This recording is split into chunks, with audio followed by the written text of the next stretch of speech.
Quels sont les meilleurs livres à lire pour créer son entreprise?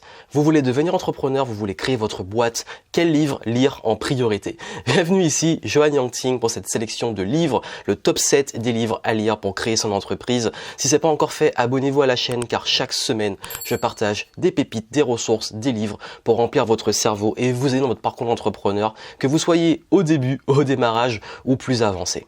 Et aujourd'hui, ça me tient à cœur de vraiment partager avec vous cette sélection de livres qui m'ont aidé dans mon parcours à démarrer, à créer ma boîte. Quand je démarrais, quand j'étais encore étudiant, certains de ces livres, on me les a offerts, on me les a recommandés, je les ai trouvés et ils m'ont beaucoup aidé quand je me suis lancé. Parce que c'est vrai que quand on se lance, on est un peu perdu. Par quoi je commence? Quelles sont les meilleures ressources pour me former? On n'a peut-être pas aussi beaucoup de ressources, notamment financières, ou beaucoup de temps. Et ces livres, j'en suis sûr, vont vraiment vous aider. Il va en complément avec d'autres sélections de livres que j'ai faites. Certains vont revenir, d'autres je les ai pas encore mentionnés. Mais en tout cas, si ce concept vous plaît, abonnez-vous à la chaîne et vous pourrez aussi aller voir en description d'autres sélections de livres pour vous aider à aller plus loin si vous aimez remplir votre cerveau. Pour commencer, ces top 7 de livres, comme d'hab, je partage des livres en français, en anglais. Pour le coup, ceux-ci sont pour la majorité disponibles déjà et traduits en français, et que ce soit des livres numériques que j'ai sur mon Kindle et aussi des livres papier, comme ceux que je vais vous montrer qui sont là. Donc, le premier livre dont je vais vous parler, et en fait, c'est un livre, alors c'est vrai que c'est dommage parce que je crois qu'il est très difficile à trouver maintenant, à part en anglais, c'est La Réponse de John Assaraf. En fait, La Réponse, c'est un livre et il est très peu connu. Et c'est pour ça que c'est le premier que je vous donne, parce que très peu en parlent de ce livre, La Réponse. The Answer, je crois qu'il est disponible en anglais facilement trouvable. En français, je crois que j'ai une édition très rare. Je sais pas si d'ici là, ils vont le rééditer. J'espère, en tout cas pour vous, si vous n'arrivez pas à lire l'anglais. Mais en tout cas, La Réponse, c'est un excellent livre. Et le titre, le sous-titre du livre, c'est « Lancez n'importe quelle entreprise, atteignez l'indépendance financière et vivez une vie extraordinaire ». Alors, je sais que l'accroche est un peu forte, mais ce livre, pourquoi il est puissant? Parce que c'est un livre, en fait, dont toute la première partie est basée sur le mindset et l'inconscient. C'est vraiment l'état d'esprit d'entrepreneur, la vision que vous allez avoir, pourquoi vous lancez les choses, et je trouve qu'il pose bien les bases. Et la deuxième partie est beaucoup plus basée sur l'offre, le marketing, comment démarrer, comment lancer, et je trouve que c'est un excellent bouquin. Vraiment, pour comprendre un petit peu, parce que j'aime bien, il y a un mix entre approche un peu même spirituelle du business et en même temps mindset et en même temps business très terre à terre, très clair. Et je trouve que c'est un livre vraiment complémentaire vraiment à tout ce qu'on peut étudier sur l'entrepreneuriat pour comprendre comment fonctionne le cerveau, comment fonctionne l'état d'esprit de l'entrepreneur et comment pouvoir démarrer avec les bonnes bases. Donc ce livre, je vous le recommande très fortement si vous arrivez à le trouver en français ou en tout cas si vous lisez l'anglais, c'est un excellent pour commencer. Le deuxième livre va se baser sur un concept fondamental de l'entrepreneuriat que beaucoup oublient et que j'utilise encore, que c'est un outil extraordinaire parce que c'est un livre qui présente un outil, ce livre qui est Business Model Nouvelle Génération. Et la première fois que je l'ai eu en anglais, on me l'a offert durant un stage pendant que j'étais étudiant. Et là, c'est l'édition française que j'ai racheté après parce que j'ai perdu ma première édition. Et en fait, ce livre aborde un concept qui est le Business Model Canvas. Le Business Model Canvas, c'est quoi? C'est en fait on appelle un canvas, en fait, c'est comme une sorte de framework, un outil, je sais même pas comment on dit ça en français, un outil que vous pouvez utiliser pour construire ce qu'on appelle votre modèle économique, votre business model. Quand on démarre un business, on n'a parfois pas encore ces notions, on va dire, économiques. Et pourtant, quand vous n'avez pas de modèle économique, quand vous n'avez pas de business model, il est très compliqué de pouvoir concrètement, et ça c'est vraiment, pour être passé par là, je le sais, et pour accompagner beaucoup d'entrepreneurs, je le sais, on oublie un point fondamental qui est comment on va gagner de l'argent. Et oui, comment vous allez gagner de l'argent dans votre business. Et le Business Model Canvas vous montre justement comment étudier les différents piliers de votre business pour construire votre modèle économique et donc la façon de gagner de l'argent. Et c'est un travail préliminaire, c'est-à-dire que beaucoup font ce qu'on appelle des business plans, font des prédictions financières, etc. Là, on construit vraiment ce qui va être le fond de votre business. Et d'ailleurs, même dans les formations officielles, c'est très peu abordé. Et même cet outil-là, on peut l'utiliser même quand on est beaucoup plus avancé dans son business, qu'on veut faire un pivot, qu'on veut passer à autre chose, qu'on veut repenser sa façon de gagner de l'argent ou son modèle économique, le faire évoluer.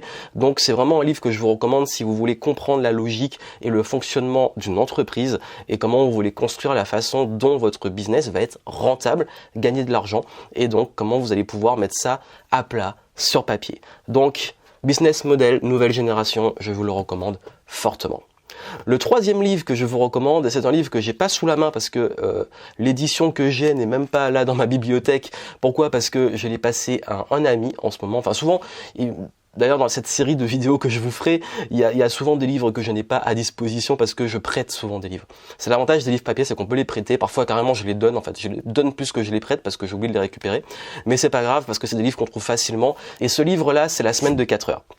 La semaine de 4 heures, j'ai une histoire très particulière avec ce livre. À l'époque, on me l'a offert donc en édition anglophone. C'était lors d'un stage d'études où j'étais à Vancouver et le titre de cet ouvrage, La semaine de 4 heures, c'était The 4-Hour Workweek. Et quand on me l'a offert, en fait, la couverture, on voit un gars qui est en hamac et qui promet de pouvoir bosser 4 heures par semaine et vivre de son business. Quand on voit ça, on se dit, mais c'est quoi cette arnaque? Surtout à l'époque. Et en fait, ce livre m'a complètement retourné le cerveau dans l'approche du business, que j'ai compris l'intérêt de travailler sur son business et non dans son business, de créer ce qu'on appelle une muse, de créer un système, de créer des business, de créer des choses qui génèrent de l'argent et des revenus passifs et non pas de soi être enfermé dans son business. Et ça a été révélateur parce qu'à l'époque où j'ai lu ce livre, mon idée était de partir sur un modèle de prestation, d'agence, de consulting et où je vendais mon temps. Et ce modèle-là m'a mis tout de suite dans le plat le concept de pas s'enfermer et d'être finalement ce qu'on appelle un artisan qui bosse pour faire entrer du cash, mais de repenser les choses pour faire un business qui soit plus basé sur des systèmes que je gère mais qui travaillent sans moi.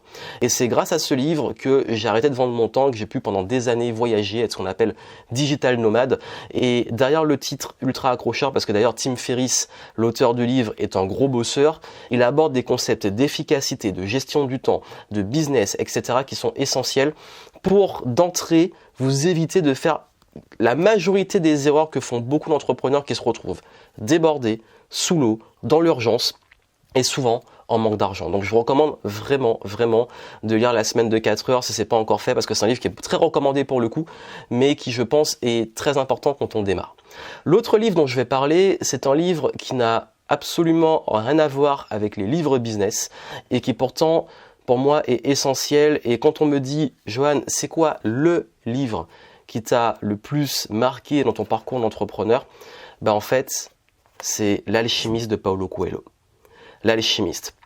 Là, c'est une édition anglophone que j'ai achetée aux États-Unis pour les 25 ans, anniversaire des 25 ans, sachant que ce livre-là, je l'ai en plusieurs exemplaires, français, anglophone, et que je l'ai trouvé très beau, du coup je l'ai acheté en collection, voilà, pour la bibliothèque. Et L'Alchimiste se trouve très facilement dans la plupart des bibliothèques en français, de Paulo Coelho, et en fait il se lit très vite. D'ailleurs la première fois que je l'ai lu, ça s'est lu sur un voyage en train, donc comme quoi... j'avais un voyage de train d'à peu près, c'était un Paris-Bordeaux, donc 3 heures, je l'ai lu mais en dessous des 3 heures. C'est un conte qui raconte l'histoire, je vais pas tout vous dire, je vous laisse vraiment découvrir.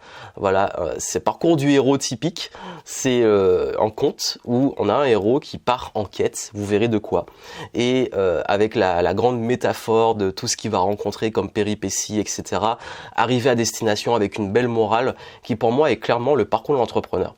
En plus, l'alchimiste se passe la majorité du récit est dans le désert et justement tout entrepreneur passe par la traversée du désert et je trouve que c'est un très beau conte pour que vous puissiez prendre conscience que le plus important dans votre parcours d'entrepreneur, c'est tout le chemin que vous allez entreprendre et tout ce que vous allez vivre sur ce chemin qui vont faire votre expérience.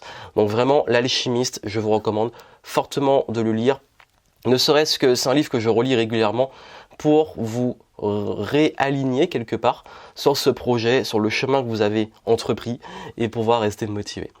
L'autre livre dont je vais parler, qui est également un livre qui est un conte et qui est aussi très facile à lire, encore une fois celui-là je ne l'ai pas sous la main parce que je l'ai passé à un ami et c'est un livre que j'offre très souvent, qui est Jonathan Livingston, le goéland. C'est l'histoire d'un goéland qui sent différent, qui rêve, qui a de grandes ambitions et qui est rejeté par sa tribu, par sa famille, parce qu'il est différent et parce qu'on lui dit de rester dans les rangs.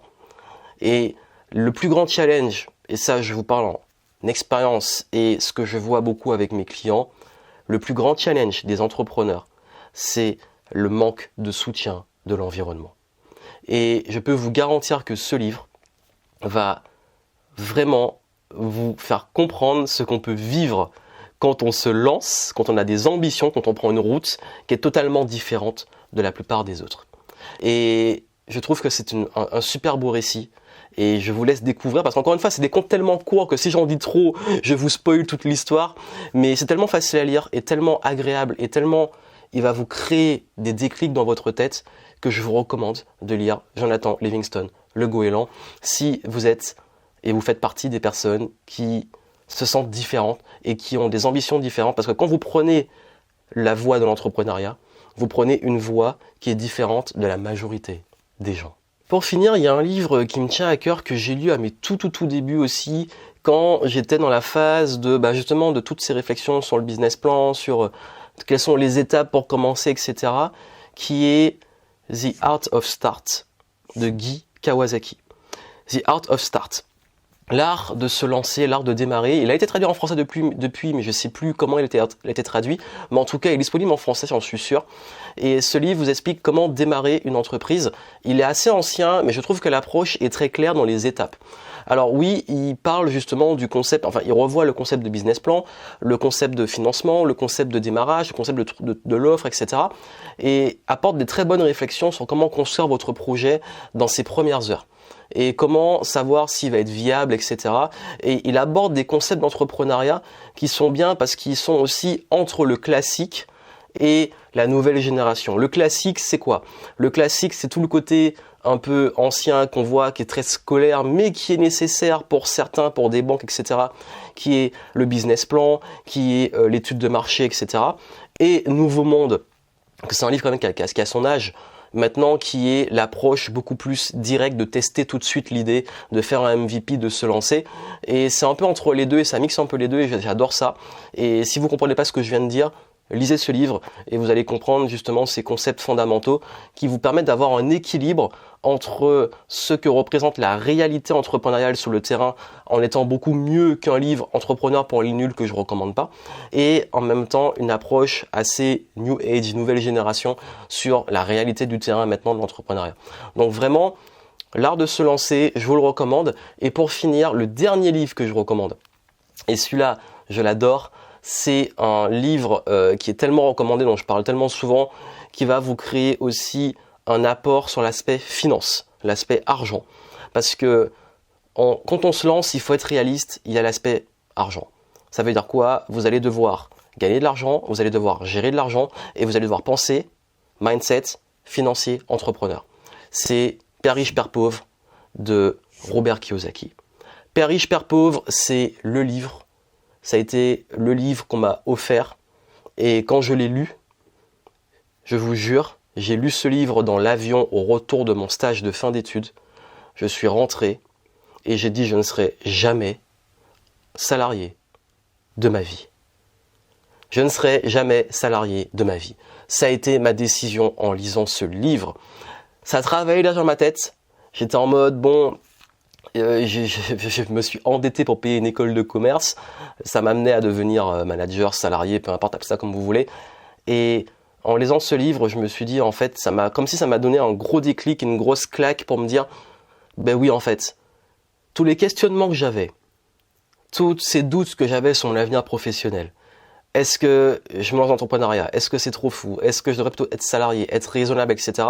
Ce livre m'a mis une telle claque que j'ai compris à quel point je n'étais pas fait, et ça c'est une réalité, à quel point je n'étais pas fait, 1, pour être salarié, 2, à quel point c'était pas viable par rapport à mes ambitions, et 3, comment fonctionne l'argent. Et toutes les croyances que j'avais sur l'argent, ça lui a mis une grosse claque avec ce livre, et surtout je me suis dit, ouais en fait, maintenant je crée ma boîte. Je suis rentré, j'ai créé mon entreprise, ma première entreprise. Voilà pourquoi je vous recommande Père riche, Père pauvre. Voilà vraiment les livres que je vous recommande. Ces livres, je vous dis, je pourrais vous en donner plein.